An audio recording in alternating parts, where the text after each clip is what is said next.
DC pinjol melacak keberadaan debitur, baik itu di kantornya, di rumah barunya, di alamat tempat tinggal yang baru, semua diselidiki dan berupaya didatangi. Assalamualaikum warahmatullahi wabarakatuh. Apa kabar teman-teman semuanya di hari ini? Saya doakan semoga kalian dalam keadaan sehat walafiat dan selalu dalam lindungan Allah Subhanahu wa taala. Amin ya robbal alamin.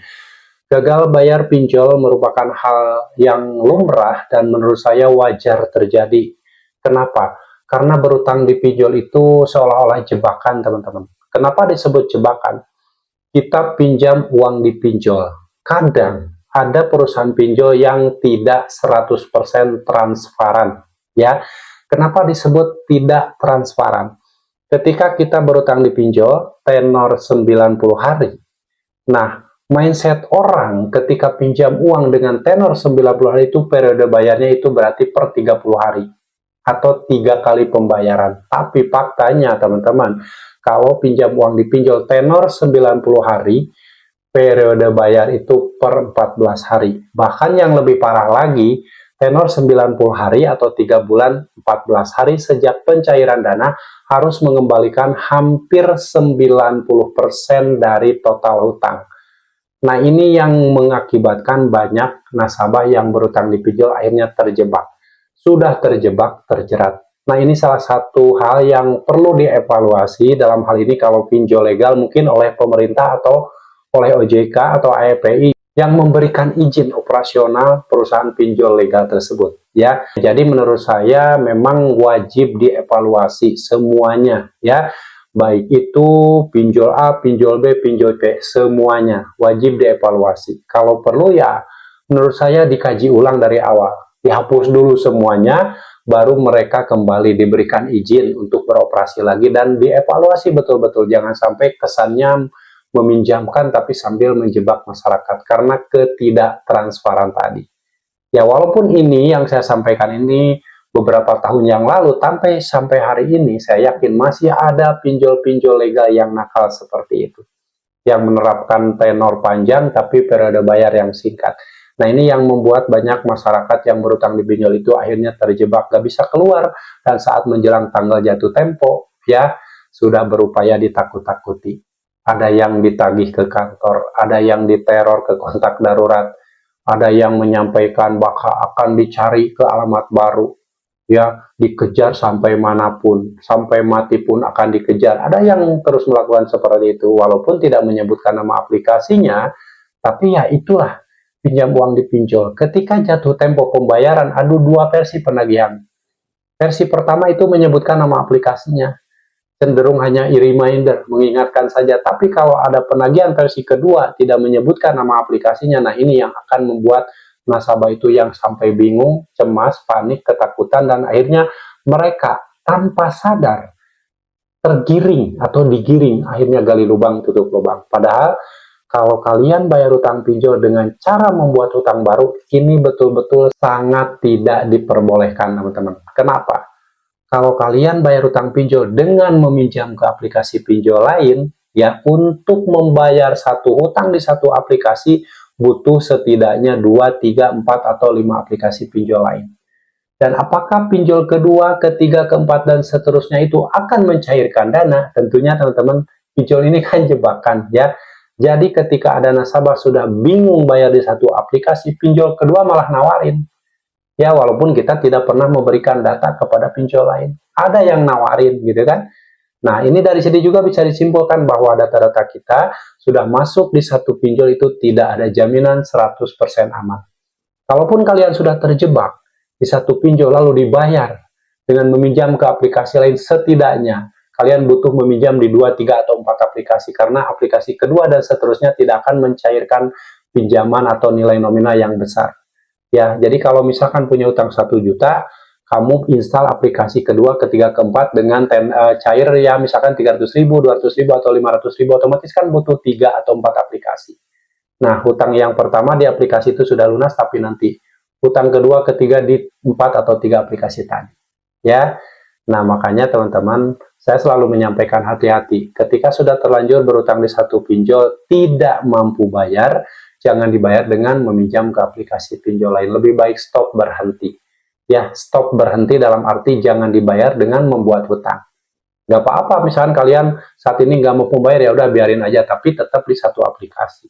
Beda lagi kalau pinjam uang ke tempat lain, pinjam uang ke orang lain, pinjam uang ke bank, nantinya hutangnya tidak akan pernah selesai, malah makin nambah. Stop di satu lubang hutang, teman-teman, kalau sudah terlanjur berhutang di pinjol. Tapi saya selalu sarankan, janganlah berhutang di pinjol, karena apa?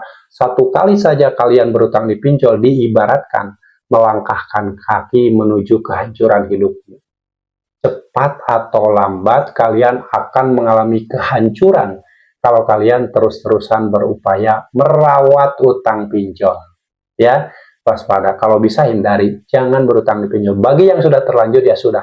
Ya, jangan lagi ada yang bergali lubang tutup lubang. Hentikan pembayaran dengan cara membuat utang baru.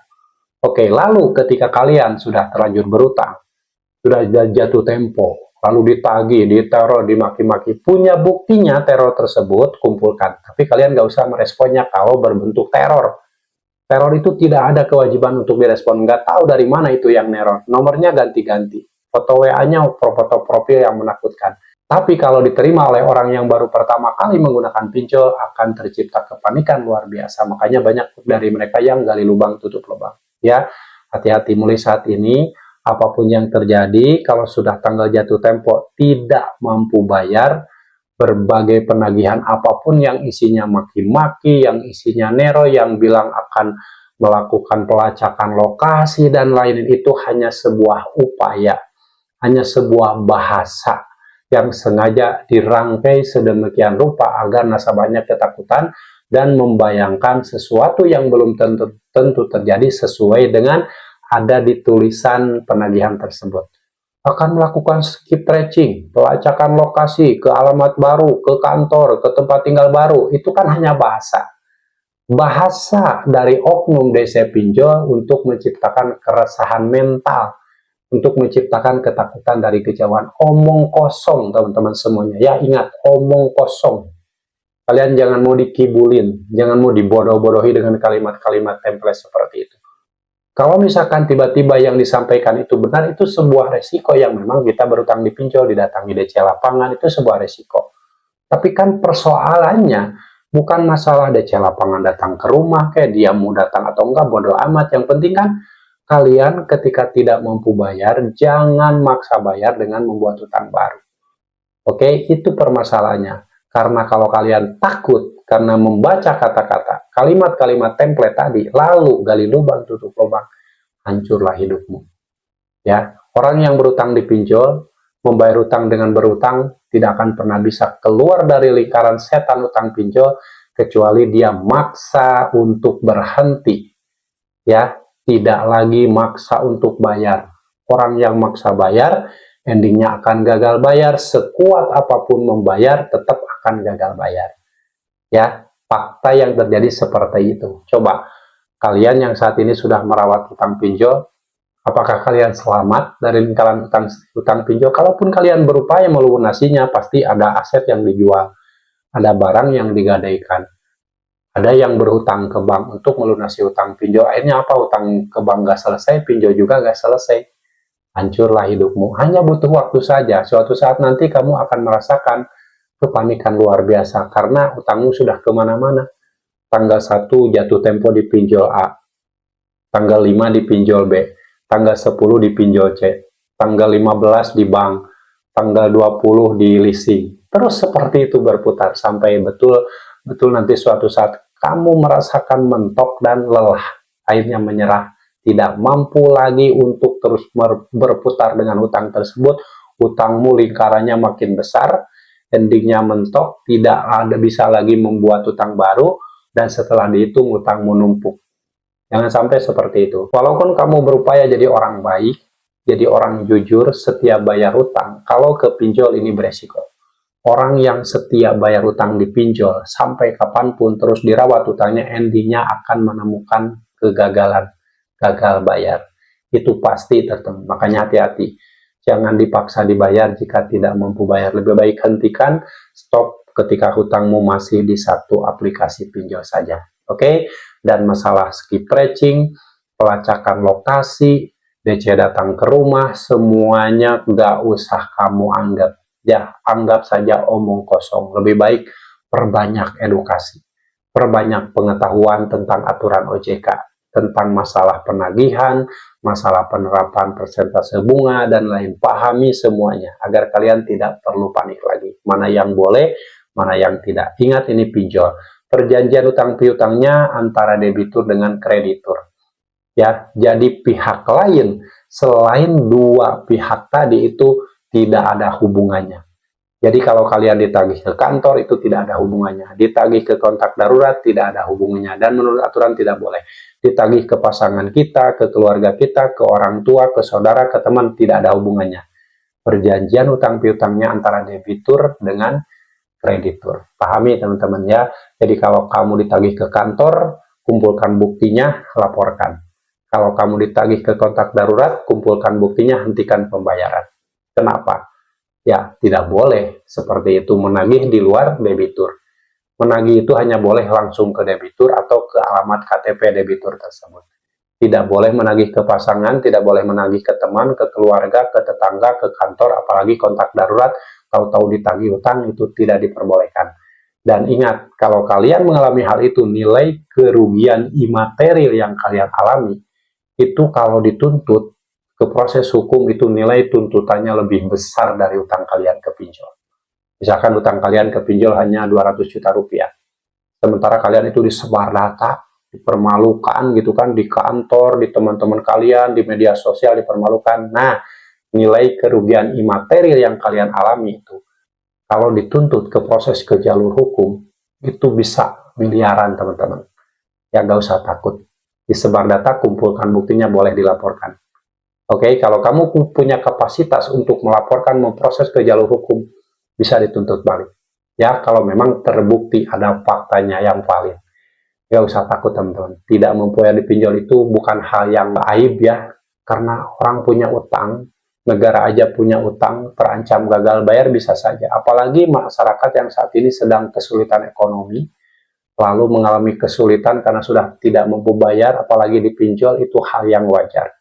Karena pinjol ini sifatnya menjebak teman-teman. Ya, menjebak dengan iming-iming tenor panjang, tapi periode bayar yang singkat. Oke, mudah-mudahan apa yang saya sampaikan ini sedikit memberikan pencerahan agar kalian tidak perlu panik lagi dan tidak perlu takut lagi. Ya, lebih baik tatap masa depanmu, perbaiki mentalmu, ya hijrah, perbaiki semuanya. Cari lagi rezeki yang lebih halal agar kalian insya Allah akan baik-baik saja. Dan jangan lupa, jangan jauhi Allah.